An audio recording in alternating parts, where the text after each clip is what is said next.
Once again a very good morning to all student. आपका बहुत बहुत स्वागत है आपके प्यारे से YouTube channel Saraswati tuition academy में स्टूडेंट। और हम डिस्कस कर रहे हैं चैप्टर 4 कार्बोनेट्स कंपाउंड।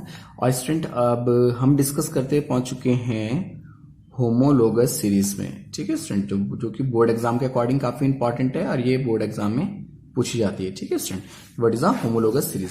देखिए स्टूडेंट, एक सीरीज क्या रिप्रेजेंट करती है। देखिए मेरे हिसाब से अगर आप चलेंगे तो सीरीज ये रिप्रेजेंट करेगी कि उनके बीच में एक कॉमन डिफरेंस होगा।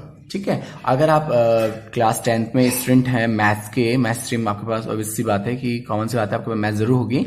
तो मैथ्स में आप चैप्टर नंबर 5 अगर पढ़ेंगे एपी, तो एपी में भी आप एक कॉमन डिफरेंस जरूर सुन रहे होंगे। अगर वो चैप्टर डिस्कस कर लिया अपने टीचर्स के साथ, तो आपने वहां पे देखा होगा एक कॉमन डिफरेंस जरूर होता है। तो ऐसे ही याद रखिएगा स्टूडेंट कि होमोलोगस सीरीज जो होती है स्टूडेंट, वहां पे एक कॉमन डिफरेंस होता है किसके बीच में, टू टर्म्स के बिटवीन। ठीक है, फिर चाहे वो एल्केन है, एल्कीन है या फिर वो एल्काइंस है। ठीक है स्टूडेंट, तो ध्यान से देखिएगा, मैं आपको बहुत ब्रीफली इसको समझा रहा हूं, आप इसे ध्यान से देखिएगा। आई होप आपको समझ में जरूर आ जाएगा। ठीक है स्टूडेंट, तो देखिए चाहे फिर मैंने कहा ना कि वो चाहे एल्केन हो, एल्केन कौन होते हैं स्टूडेंट, जो जिसका जनरल फॉर्मूला होता है CnH2n+2। ठीक है, फिर चाहे वो एल्केन हो। ठीक है, अब मैं आपको यहाँ पे एक सीरीज के थ्रू समझा के दिखाऊंगा और यहाँ पे मैं आपको यहाँ पे इसके डिफरेंस बना के दिखाऊंगा। ठीक है, उनके बीच में क्या डिफरेंस है। ठीक है, तो होमोलोगस सीरीज वो होती है स्टूडेंट जिसमें एक कॉमन डिफरेंस जरूर चल रहा होता है। ठीक है, तो मैं यहाँ पे पहले 3-4 टर्म लिख देता हूँ ताकि आपको बहुत अच्छे से समझ में आ जाए स्टूडेंट। देखिए मैं यहाँ पे लिख रहा हूँ सबसे पहले methane, ethane, propane, butane, pentane. ठीक है स्टूडेंट, अब देखिए मैथेन का जो फॉर्मूला है वो होता है CH4, एथेन का होता है स्टूडेंट C2H6, प्रोपेन का होता है C3H8, ब्यूटेन का होता है स्टूडेंट C4H10 एंड पेंटेन का होता है C5H12। अब आप देखिए इनके बीच में डिफरेंस। ठीक है स्टूडेंट, आप हर सेकंड टर्म को फर्स्ट टर्म के साथ माइनस करके देखिए। इन दोनों के जो बीच का डिस्टेंस है वो CH2 होगा डेफिनेटली। आप इन दोनों को माइनस करके देखिए, इन दोनों को स्टूडेंट, आपको अगेन जो डिफरेंस मिलेगा वो CH2 का मिलेगा। आप इन दोनों को माइनस करके देखिएगा स्टूडेंट, आपको डिफरेंस मिलेगा CH2 का। और अगर आप इन दोनों को माइनस करते हैं तब भी आपको डिफरेंस मिलेगा CH2 का। तो इन सब के बीच में एक कॉमन डिफरेंस आ रहा है जिसको हम बोलते हैं CH2। और अगर किसी सीरीज में एक कॉमन डिफरेंस बनाता है स्टूडेंट तो हम उसको बोलते हैं होमोलोगस सीरीज। चाहे स्टूडेंट वो एल्केन के लिए मैंने अभी आपको एग्जांपल दिखाया, मैं आपको एल्कीन एल्काइन का भी शो करता हूं। ठीक है student, I hope you understand. देखिए सीरीज बोला ही उसे जाता है, जैसे मैं आपको बोलूंगा कि 2 के टेबल की सीरीज क्या होगी, 2, 4, 6, 8, 10, 12, 14, 16, 18, 20। यहाँ पे कॉमन क्या है, एक डिफरेंस है, हर बार 2 का ही डिफरेंस आ रहा है। ठीक है ना स्टूडेंट, तभी हम उसको क्या बोल सकते हैं स्टूडेंट, एक सीरीज बोल सकते हैं। आई होप यू अंडरस्टैंड, आपको जरूर समझ में आ रहा होगा। अब हम डिस्कस करते हैं इसी में आगे, जैसे हमने एल्केन में एग्जांपल दिया तो होमोलोगस एल्कीन भी होते हैं स्टूडेंट। ठीक है, तो एल्कीन के एग्जांपल में आप लिख देता हूं, मैथीन तो उसमें नहीं होता, इसमें सीधा होता है एथीन। ठीक है, एथीन, प्रोपीन, ठीक है स्टूडेंट, ब्यूटीन, पेंटीन। ठीक है स्टूडेंट, तो अब देखिए आप इस सीरीज को देखिए और समझिएगा। यहां पे लिख देते हैं स्टूडेंट हम फॉर्मूला, इसका जनरल फॉर्मूला क्या होता है एल्कीन का, CnH2n। ठीक है, यहां लिख देंगे स्टूडेंट हम इनके डिफरेंस। ठीक है, चलिए एथीन का जो फॉर्मूला होता है अगर हम यहां पे रखेंगे तो C2H4, C3H6, C4H8 and C5H10। अब देखिए स्टूडेंट, आप ध्यान से देखिएगा, समझिएगा कि अगर मैं यहां से इन दोनों को आपस में माइनस कर देता हूं तो यहां पे जो डिफरेंस मिलेगा वो अगेन CH2 का होगा। अगर मैं इन दोनों को आपस में माइनस करता हूं स्टूडेंट, ठीक है, एक सीरीज में माइनस करना होगा, आपको ये ध्यान रखिएगा। ठीक है, जस्ट पहले वाले टर्म के साथ माइनस करना होगा, तो यहां पे भी आपको क्या मिल रहा है CH2। अब इनके बीच का जो कॉमन डिफरेंस अगर हम बात करें तीनों सबका, वो CH2 ही अगेन। देख रहे हैं आप स्टूडेंट, तो बस अगर आपको हाइड्रोकार्बन्स में किसी भी सीरीज में, फिर चाहे वो एल्केन है, एल्कीन है, एल्काइन का भी मैं आपको समझाता हूं स्टूडेंट। ठीक है, अगर एक कॉमन डिफरेंस मिल रहा है कि अगर आप सीरीज से 2 टर्म्स को अगर माइनस कर रहे हैं, जैसे कि यहाँ पे CH2 मुझे मिला है, तो स्टूडेंट इसी को हम बोलते हैं homologous series. I hope you understand, आपको जरूर समझ में आ रहा होगा। अब हम देख लेते हैं थर्ड वाला एल्काइन का एग्जाम्पल। ठीक है। एल्काइन का जो जनरल फॉर्मूला होता है स्टूडेंट वो होता है CnH2n-2। ठीक है स्टूडेंट, और यहां लिखेंगे स्टूडेंट हम इसका डिफरेंस। ठीक है स्टूडेंट, देखिए एल्काइन कौन होते हैं स्टूडेंट, एल्काइन में अब मैं कुछ एग्जांपल लिख देता हूं, जैसे कि हमारा होता है एथाइन, जैसे होता है स्टूडेंट हमारा प्रोपाइन। ठीक है स्टूडेंट, जैसा होता है स्टूडेंट हमारा ब्यूटाइन। ठीक है स्टूडेंट, क्या लिख सकते हैं आप इसको, ब्यूटाइन। ऐसा होता है स्टूडेंट आपका पेंटाइन। ठीक है, तो जनरल फॉर्मूले के अकॉर्डिंग अगर हम रखें तो एथाइन का फॉर्मूला होता है स्टूडेंट C2H2। ठीक है, C3H4, C4H6, C5H8। I hope student you understand कैसे आ रहा है, क्योंकि अगर आप इस फॉर्मूले में वैल्यू रखेंगे, आपको इतना पता होना चाहिए कि मैथ को हम 1 बोलते हैं, एथ को हम 2 बोलते हैं। आप मेरी प्रीवियस वीडियो जरूर देखिएगा, तब आपको और डिटेल में समझ में आएगा स्टूडेंट। ठीक है, थैंक यू सो मच।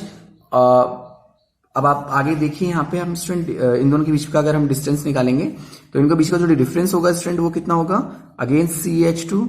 इन दोनों का अगर हम डिफरेंस निकालेंगे CH2, इन दोनों का डिफरेंस भी कितना होगा स्टूडेंट हमारा CH2। और अगर इन सब का हम टोटल डिफरेंस की बात करें तो सबका जो कॉमन डिफरेंस है वो CH2 ही है।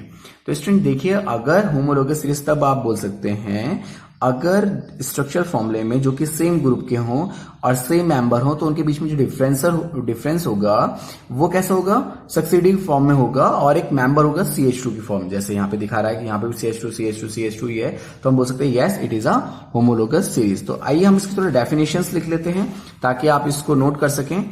तो a homologous series may be defined as a group of structurally similar compound, each member of which differ यहां पे डिफरेंस भी लिख सकते हैं। ठीक है, from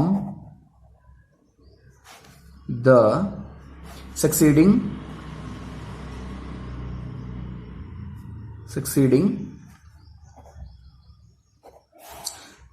member by CH2। ठीक है स्टूडेंट, एक होमोलोगस सीरीज वो डिफाइन करती है जिसमें स्ट्रक्चरली अगर हम देखें सिमिलरिटी में, तो जो डिफरेंस उनके बीच में बनेगा वो कैसा होगा, एक सक्सीडिंग फॉर्म में होगा और हमेशा CH2 ही बनेगा। ठीक है स्टूडेंट, तो हम उसको बोल सकते हैं homologous series. I hope you understand. आपको ये याद रखना है, इसके कुछ पॉइंट्स भी है, कैरेक्टरिस्टिक भी है, मैं उसके बारे में मेरे साथ साथ डिस्कस करता हुआ चलता हूं। तो एक फर्स्ट कैरेक्टरिस्टिक जो इसका आता है, याद रखिएगा, जो डिफरेंस है, ठीक है ना, तो उसका जो मॉलिक्यूलर फॉर्मूला होता है, the molecular weight of two adjacent member of a homologous series by 14। and how can this, देखिए यहां पे CH2 की बात हुई है, कार्बन इज 12 एंड हाइड्रोजन कितने स्टूडेंट हमारे पास, 2 into 1। ठीक है, तो 12 और 2 14। तो जो मॉलिक्यूलर वेट होता है इसका, याद रखिएगा, वो कितना होता है स्टूडेंट, 14 होता है। I hope you understand student, आपको जरूर समझ में आ गया होगा। तो ये हमारे पास एक इसका कैरेक्टर भी था।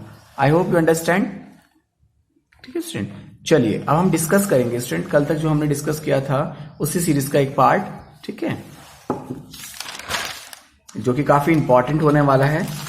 देखिए यहां तक मैंने ये डिस्कस किया है आपके साथ, तो चलिए अब हम डिस्कस करेंगे स्टूडेंट। अब हम जो डिस्कस करने वाले हैं वो है साइक्लोएल्केन्स। देखिए स्टूडेंट, अगर आप मेरी प्रीवियस वीडियो देखते आ रहे होंगे तो मैंने आपको जो स्टार्टिंग में क्लासिफिकेशंस ऑफ हाइड्रोकार्बन्स पढ़ाए हैं उसमें मैंने आपको एक सीरीज जरूर बताई थी, और उस सीरीज में आप ये देखिएगा कि यहाँ पे हम डिस्कस कर चुके हैं काफी इंपॉर्टेंट कॉन्सेप्ट को, और इसमें ये देखिए स्टूडेंट, ठीक है, यहाँ पे आप देखिए हमने जब स्टार्टिंग में जो क्लासिफिकेशंस पढ़ाया उसमें मैंने आपको बताया था कि जो एलिफेटिक होते हैं एक एरोमेटिक यानी कि क्लोज चैन होते हैं। आज हम क्लोज चैन को डिस्कस कर रहे हैं। हमने इससे पहले सैचुरेटेड अनसैचुरेटेड सब कुछ डिस्कस कर लिया है स्टूडेंट, ठीक है। आईयूपीएसी नेमिंग देखिए, आप प्लीज मेरी प्रीवियस वीडियो जरूर देखिएगा ताकि आपको ये कॉन्सेप्ट क्लियर हो जाए, ठीक है स्टूडेंट। चलिए अब हम डिस्कस करेंगे हेलो एल्केन्स को।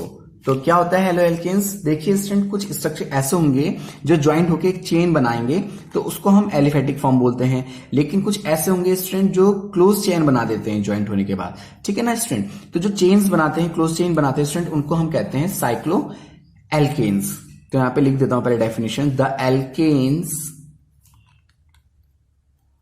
Show that carbon atoms can join to form chains, but they can also form ring, ठीक है, जिसको हम एरोमेटिक बोलेंगे, ठीक है, रिंग्स ऑफ कार्बन एटम्स, ठीक है स्टूडेंट। तो जो कार्बन एटम्स की जो फॉर्म होगी अगर वो रिंग फॉर्म में आ जाती है, तो अगर वो रिंग फॉर्म में आ रही है स्टूडेंट तो याद रखिएगा वो बना रहे हैं आपके साइक्लो एल्केन्स। अब देखिए, अब मुझे लगता है कि लैंग्वेज में आपको डायरेक्टली समझ में नहीं आएगा, इसलिए हम चलते हैं साइक्लो एल्केन्स को स्ट्रक्चर बेस पे समझने के लिए, ठीक है स्टूडेंट। तो देखिए इस जो साइक्लो जो एल्केन जो रिंग बनानी है, तो रिंग बनाने के लिए जो सबसे छोटा यूज होता है स्टूडेंट, वो याद रखिएगा, वो यूज होता है प्रोपेन का, ठीक है। तो हम लिखेंगे साइक्लो, ठीक है स्टूडेंट, साइक्लो प्रोपेन। अब देखिए साइक्लो प्रोपेन का जो जनरल फॉर्मूला होता है साइक्लो एल्केन के, वो होते हैं CnH2n। तो अगर इस फॉर्मूले में पुट करूंगा तो ये हो जाएगा C3H6। अब देखिए कैसे आपका साइक्लोप्रोपेन बनेगा। तो एक कार्बन आपका यहां आ गया, दूसरा कार्बन यहां, तीसरा कार्बन यहां। देखिए अगर कार्बन जोड़ के एक चेन टाइप के बनाते हैं तब तो एलिफेटिक होते हैं, ठीक है, जो कि हम पीछे डिस्कस कर चुके हैं। अब अगर वो रिंग बना देते हैं, अगर कार्बन एटम्स आपस में कंबाइन होने के बाद एक रिंग बनाते हैं तो स्टूडेंट हम उनको बोलते हैं साइक्लो एल्कीन्स, ठीक है। तो एल्केन्स हमने देख लिया है, साइक्लो एल्केन्स हमने यहाँ पे देखा कि अब यहाँ पे कितने की नीड है, 2 हाइड्रोजन की नीड यहाँ पे होगी, इसको भी 2 हाइड्रोजन की नीड होगी, यहाँ पे भी 2 हाइड्रोजन की नीड है। तो साइक्लो एल्केन का जो पहला पार्ट मैंने आपको समझाया वो है किसका स्टूडेंट, वो है हमारे पास साइक्लोप्रोपेन। तो इसको आप ऐसे भी देख सकते हैं CH2 इस तरह से, या फिर आप इसको डायरेक्टली ऐसे भी शो कर सकते हैं, ठीक है स्टूडेंट। तो ये याद रखिएगा, ये हमारे पास साइक्लोप्रोपेन। तो साइक्लो एथेन क्यों नहीं आया स्टूडेंट? क्योंकि 2 से आप रिंग नहीं बना सकते, 2 कार्बन से रिंग पॉसिबल नहीं है। तो रिंग बनाने के लिए कम से कम आपको 3 कार्बन चाहिए, इसलिए याद रखिएगा कि साइक्लोप्रोपेन से ही स्टार्ट होता है। उसके बाद आते हैं साइक्लोब्यूटेन में। आई होप यू अंडरस्टैंड, आपको समझ में आ रहा है। ब्यूटेन का मतलब 4 रखेंगे आप यहाँ पे, तो वो कुछ इस तरह का बनेगा और यहाँ पे 4 कार्बन आपस में कंबाइंड होंगे स्टूडेंट। ये 4 कार्बन आपस में कंबाइंड हो गए, यहाँ पे एक हाइड्रोजन, यहाँ पे दूसरा hydrogen, again hydrogen and hydrogen और हाइड्रोजन। तो इसका जो फॉर्मूला बनेगा जनरली, जो इसका फॉर्मूला होगा C4H8, ठीक है स्टूडेंट। और ये कुछ ऐसा भी दिख सकता है, CH2 कुछ इस तरह का। I hope you understand student, आपको समझ में आ रहा होगा कि साइक्लो का मतलब होता है वैसे खोखला, जो अंदर से खाली हो, ठीक है। तो ये अंदर से खाली भी है क्योंकि ये रिंग बना रहे हैं, तो सेंटर से ये ब्लैंक होंगे, ठीक है स्टूडेंट। चलिए अब हम डिस्कस करते हैं इससे थोड़ा सा आगे, साइक्लोपेंटेन को भी और साइक्लोहेक्सेन को भी। साइक्लोपेंटेन, मैं आपको ये इतने सारे क्यों बता रहा हूं, क्योंकि एग्जाम में ये पूछे जाते हैं स्टूडेंट, ठीक है। अब इसके फॉर्मूले के अकॉर्डिंग ये होगा C5H10, ठीक है स्टूडेंट। बनेगा कैसे, आप इसको ध्यान से देखिएगा, 1 2 3 4 5 6, ठीक है। ये तो इसकी बॉन्डिंग की बात होगी। अब यहाँ पे देखिए H2 लग गए, यहाँ पे भी H2, यहाँ पे भी H2, H2, ठीक है स्टूडेंट। तो हम इसको कैसे भी देख सकते हैं, हम इसको डायरेक्टली ऐसा भी समझ सकते हैं कि ये साइक्लोपेंटेन ऐसे बन सकता है, ठीक है स्टूडेंट। अब हम आते हैं साइक्लोहेक्सेन पे, यानी कि जिसमें 6 होंगे। जैसे कि अगर आपको स्टूडेंट बहुत डीपली अगर ये समझना है स्टूडेंट, तो उसके लिए आप पहले मेरी प्रीवियस वीडियोस जाके देखिए, और उसमें मैंने आपको कैसे एल्केन बनाए जाते हैं, यानी कि हेक्सेन कैसे बनता है, पेंटेन कैसे बनता है, ये सब कुछ सिखाया है, ठीक है स्टूडेंट। तो C6H12, तो अगेन यहाँ पे हमने 1 2 3 4 5, एक एक्स्ट्रा यहाँ पे 6, ये हो गया स्टूडेंट। ठीक है, हर एक को कितने की नीड होगी? 2 की। क्यों 2 की नीड है स्टूडेंट? क्योंकि 2 बॉन्डिंग्स में ऑलरेडी है, तो 2 की नीड और हो गई। ठीक है, कार्बन इज अ टेट्रावेलेंस, 4 से जुड़ता है ना कार्बन, इसलिए। ठीक है स्टूडेंट, तो हम इसको ऐसे भी देख सकते हैं स्टूडेंट, हम इसको ऐसे भी देख सकते हैं। ठीक है, इसका नाम है cyclohexane. I hope student you understand, आपको जरूर समझ में आया होगा स्टूडेंट। देखिए ये तो था हमारे पास साइक्लो एल्केन, लेकिन इसमें एक अलग सा एक और स्ट्रक्चर है। ठीक है student, along side the halo alkane, जिसको हम बोलते हैं स्टूडेंट, जो कि साइक्लिक तो होता है लेकिन वो अनसैचुरेटेड साइक्लिक है। ये तो सैचुरेटेड साइक्लिक होते हैं सारे के सारे, क्योंकि इन सब में किसी में भी डबल बॉन्डिंग नहीं आया है, सब में सिंगल बॉन्डिंग है। तो याद रखिएगा, एक अनसैचुरेटेड फॉर्म में भी है हमारे पास साइक्लिक, मैं उसको लिखा देता हूं आपको। ठीक है, जो कि काफी इंपॉर्टेंट है, वो है हमारे पास स्टूडेंट, आपने उसका नाम हो सकता है पहले कभी सुना हो, benzene, cyclic compound, carbon compound. ठीक है, तो देखिए कैसा होता है हमारा बेंजीन। बेंजीन जो होता है स्टूडेंट, उसका फॉर्मूला होता है C6H6। देखिए इससे अलग है, साइक्लो एल्केन से अलग होता है। साइक्लो का मतलब होता है जो खोखला होगा, तो ये बेंजीन खोखली नहीं होती, क्योंकि इसके बीच में कुछ ना कुछ अभी आएगा, मैं आपको डिटेल में समझाऊंगा। ठीक है स्टूडेंट, साइक्लो एल्केन का कॉन्सेप्ट केवल यहीं तक है। ठीक है, अब ये नया मैं आपको बता रहा हूं। अगर रिंग सैचुरेटेड फॉर्म में है, यानी कि सिंगल बॉन्डिंग में है, तो वो साइक्लोहेक्सेन तक बना रही है। ठीक है, और अगर वो अनसैचुरेटेड फॉर्म में आती है, यानी कि डबल बॉन्डिंग के साथ आती है, तो फॉर्मूला बन जाता है C6H6। एग्जाम में क्वेश्चन आ सकता है व्हाट इज अ बेंजीन, तो याद रखिएगा benzene is a combination of 6 hydrogen and 6 carbon. तो देखिए अब हम क्या करेंगे, 6 कार्बन को यहाँ पे ऐड कर देते हैं, 2 3 4 5 6। अब देखिए हर एक को कितने हाइड्रोजन की नीड है, 1 2 3 4 5 6, क्योंकि हमारे पास 6 ही हाइड्रोजन है। तो हम इसे स्टेबल कैसे करेंगे स्टूडेंट? स्टेबल करने के लिए आप यहाँ पे अनसैचुरेटेड यानी कि डबल बॉन्ड लगाएंगे। एक डबल बॉन्ड यहाँ पे लगाया, फिर एक को छोड़ा, एक डबल बॉन्ड लगाया, एक को छोड़ा, डबल बॉन्ड लग गया। I hope student you understand. अब देखिए आप हर किसी भी कार्बन को आप काउंट कर लीजिए, 1 2 3 and 4, 1 2 3 and 4, 1 2 3 and 4, 1 2 3 and 4, 1 2 3 and 4, 1 2 3 and 4। हर एक कार्बन जो होता है वो 4 से ऐड हो रखा है, तो हम इसको इस तरह से भी दिखाते हैं स्टूडेंट। ठीक है, ये हमारे पास बेंजीन स्ट्रक्चर है। तो बेंजीन स्ट्रक्चर भी आपके पास एग्जाम में पूछा जाता है, याद रखिएगा। जो बेंजीन स्ट्रक्चर है वो साइक्लो एल्केन जो हमारे होते हैं ना स्टूडेंट, कौन होते हैं? Cyclo alkene. साइक्लो एल्केन का ही एक पार्ट है, लेकिन वो अनसैचुरेटेड होता है। ये तो सैचुरेटेड है सबके सब। ये कैसे होती है स्टूडेंट? सैचुरेटेड मतलब इन सब में देखिए सिंगल बॉन्डिंग ही है, कहीं पे डबल बॉन्डिंग आपको दिख रही है क्या? नहीं, सिंगल बॉन्डिंग है सब में। ठीक है, देखिए सब में सिंगल बॉन्डिंग है, लेकिन यहां पे स्टूडेंट कैसा होता है, हमारे पास एक डबल बॉन्डिंग आ जाती है। देखिए ये देखिए आप डबल बॉन्डिंग दिख रहे हैं, तो हम इस डबल बॉन्डिंग को कुछ इस टाइप से भी शो करते हैं। I hope student you understand, आपको समझ में आया होगा। Thank you so much for watching, please do like, comment and share. Thank you so much student.